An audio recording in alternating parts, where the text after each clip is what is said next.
Good morning guys, and welcome back to the channel. Today I'm out on the Sherman, and today I want to just give you guys some 5 top things about why I really love riding an EUC. It's going to be probably more than 5, but it's going to be the top 5 ones. Just excuse the voice. I've got a really stinking cold and it's just not ideal. No COVID, just the cold. I actually did a lateral flow test early in the week and then so forth, because there's so many people at the office sick and oh no, we don't have to wear a mask, and then it just all the colds and stuff just spreads, and it just makes other people sick. So I can't get out and ride, and that's my main thing. But yeah, no COVID here, it's just a cold. But I'm out on the Sherman, and I just want to give you guys my top 5 things that I really enjoy about using an EUC for pretty much. It sort of replaces most of the getting around transportation method, and yeah, just absolutely awesome. But yeah, let's get going. I'm going to go through the forest here, and then I'm going to go out and ride next to the canal, and then as I go, I will talk. But let's get going. I hope you guys are doing very well, and you are getting ready for the winter. I've got my case heater jacket on. It's not that cold this morning. Yesterday it was super cold, but this morning it's fairly mild, 9 degrees. So it's not that bad at all.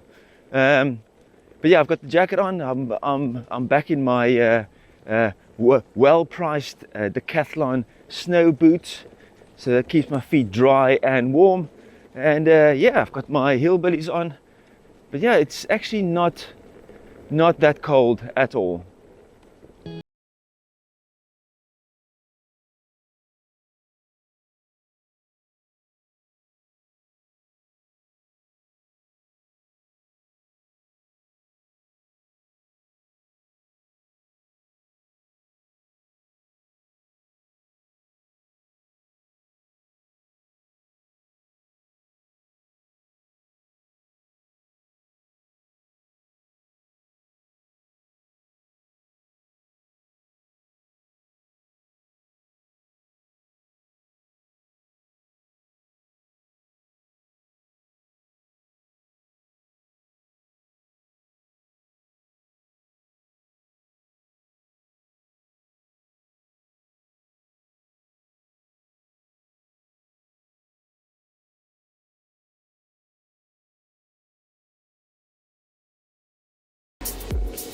Okay, so number 1, and I must say this is pretty much the thing for me that makes these type of wheels so what do you call it?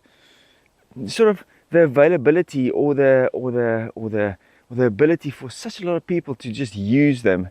And for me, the best thing about this thing is, you know, I've got a M10-3, and yes, I do have a Sherman as well.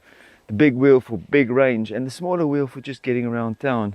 And man, you know, it's just really, it's the ability to explore. You can actually get out and in your local area and just go and ride and go down all the small little places that you wouldn't go down. Because I've been living in my local village for probably about 10 years, and I haven't been everywhere. So what I've been doing is, when I was getting used to my wheel, or learning how to ride or build my skills, I would sort of go in the evening. As soon as I'm finished with dinner, I would really get my warm clothes on, and then I would go and ride all the little roads around my little town, and just everywhere on the pavement, slowly just cruising and just exploring it. And it's just amazing. The places that I never knew was around in my village, it's like, whoa, this is nice. This is a new route to walk. That's a nice little common there, or park there. It's just absolutely brilliant. You can go out and just explore. And the thing is, you don't have to go at 30 miles an hour. You know, all these little small rides, even if it's local, just getting out and riding just gives you more muscle memory, and it teaches you how your wheel performs and how it rides. So you get used to it, and that's sort of the key thing. And the more you ride, the better you're going to get, the more feeling you get for the wheel. You know, yes, the guys jump and all these lovely things, but for new riders, the key is, well, personally I think, is to get out and ride.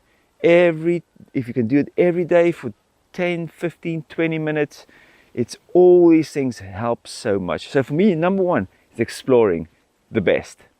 Let's get going.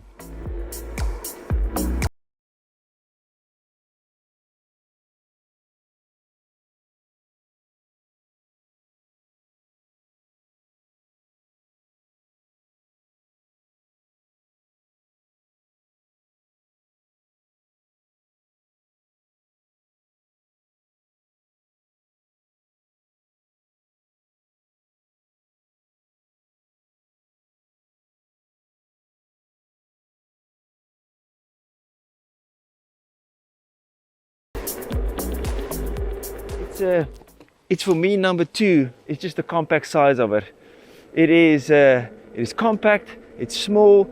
You know, if I compare, like if you buy an electric mountain bike, that's pretty much the only thing that is close to this, where you can really get on something and you can ride it, and it's a really good power assist, because you get such a lot of wide range of electric mountain bikes.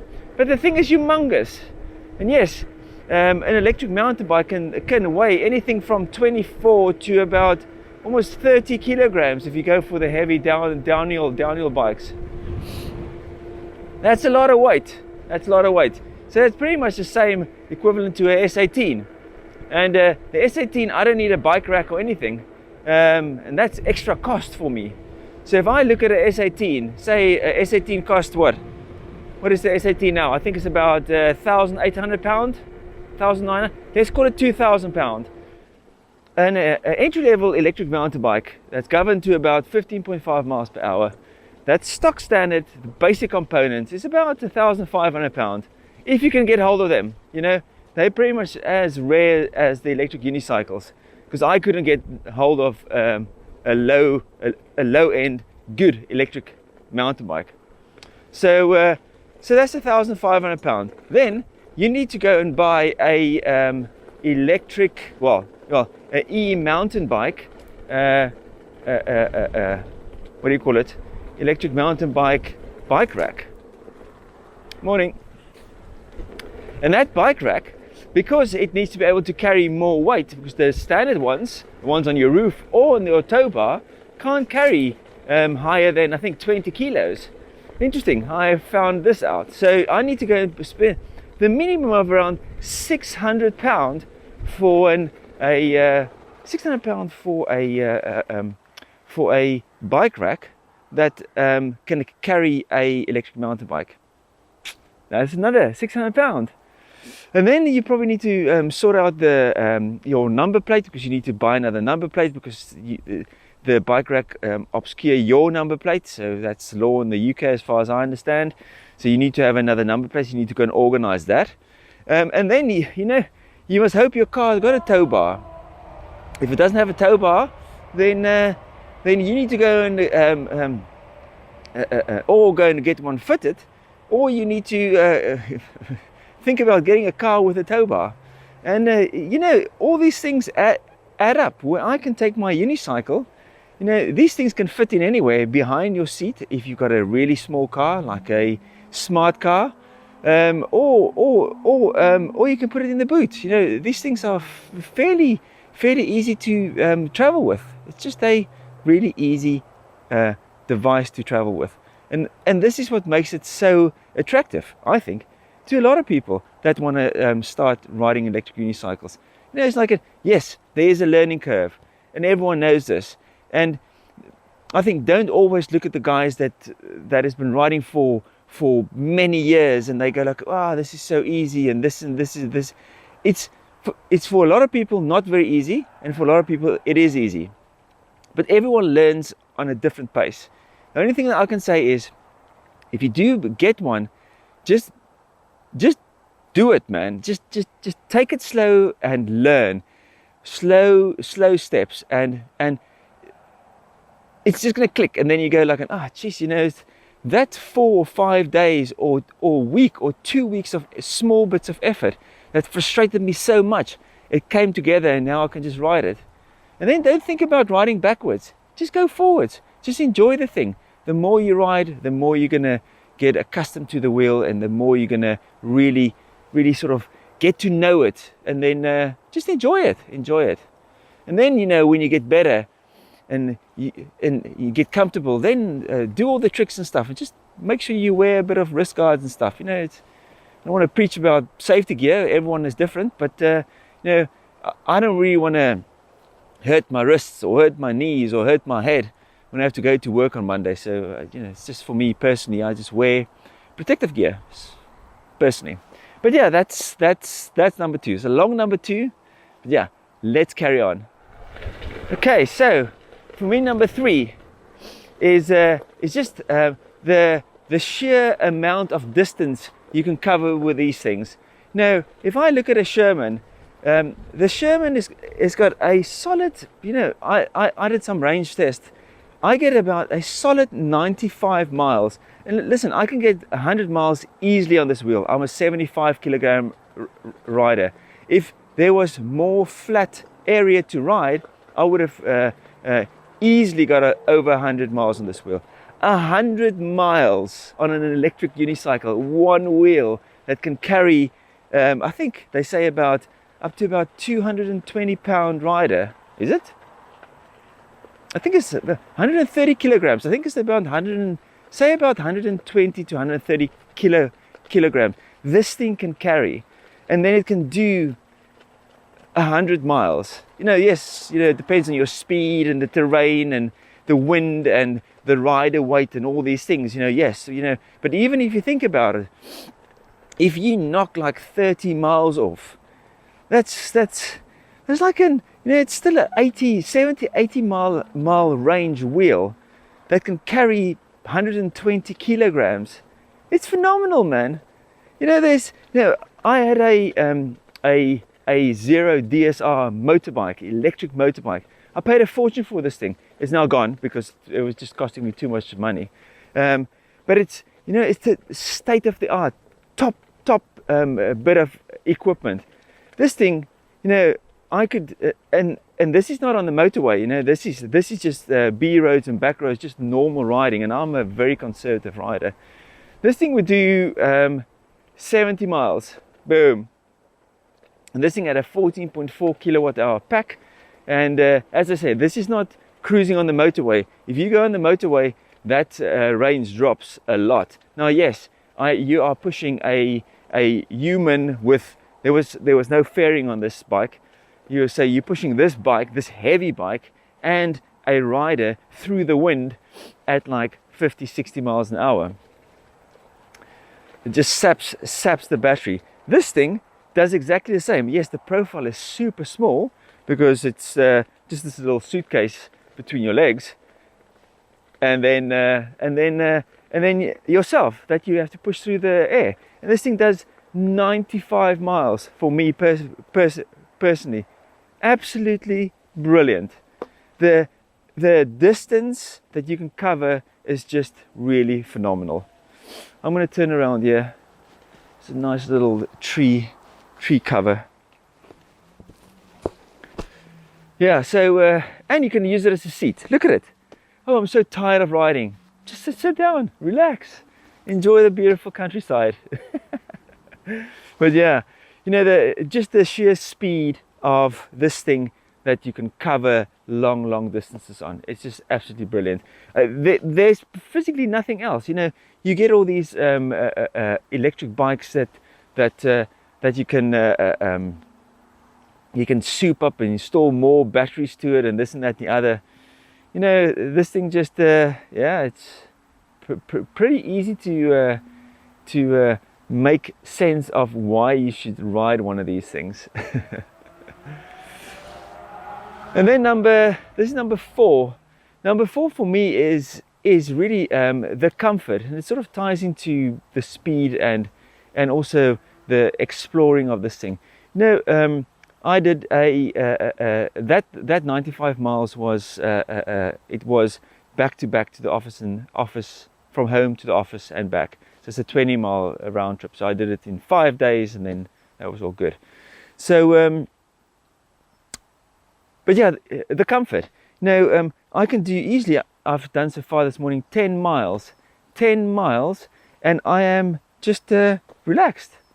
There's very little pressure on anything, on my legs or anything. Yes, you know, yes, if you go fast, then you're going to have to work a little bit harder.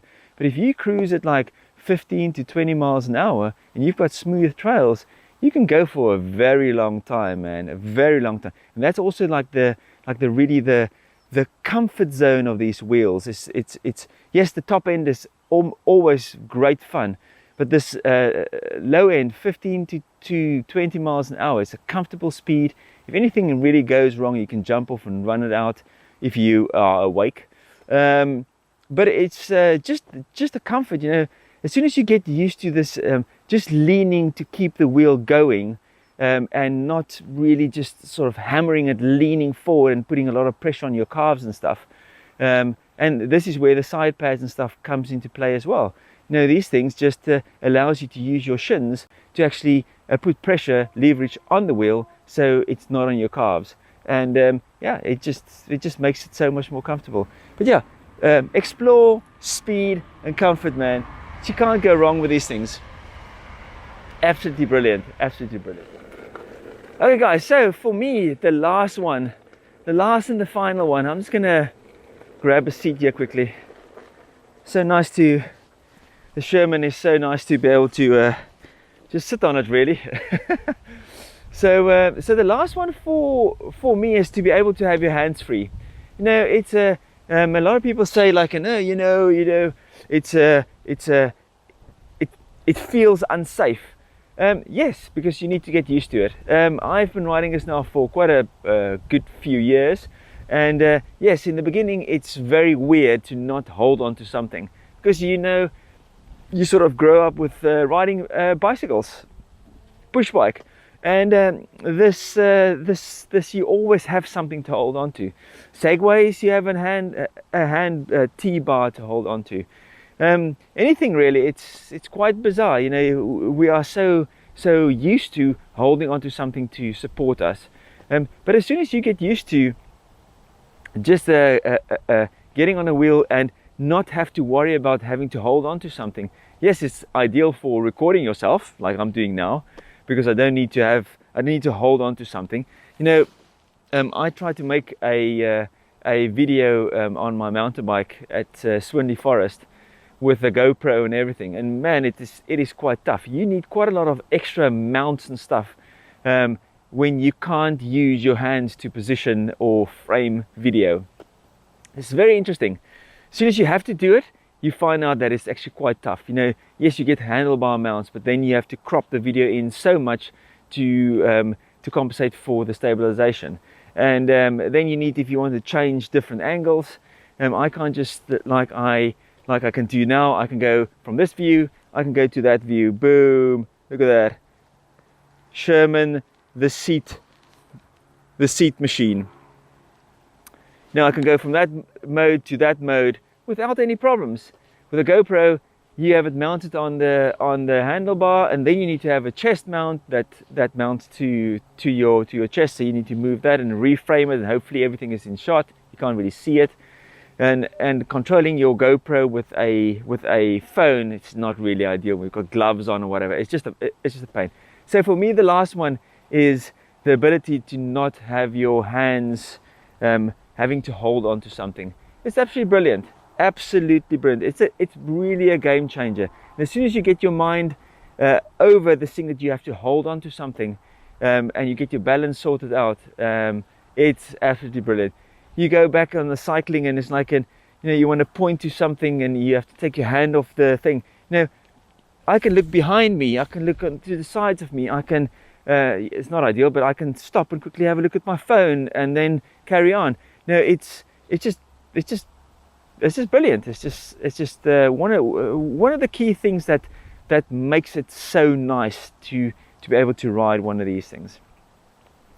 But yeah, guys, that's my 5 things. I can carry on forever, but really, if there's any questions about electric unicycles and any tips and tricks that you want to know or want me to cover in future videos, please drop some comments below. If there's anything you're struggling with, you know, or if you have any questions about getting into the sport or the hobby, please let me know down below. There might be something that I can help you with, you know.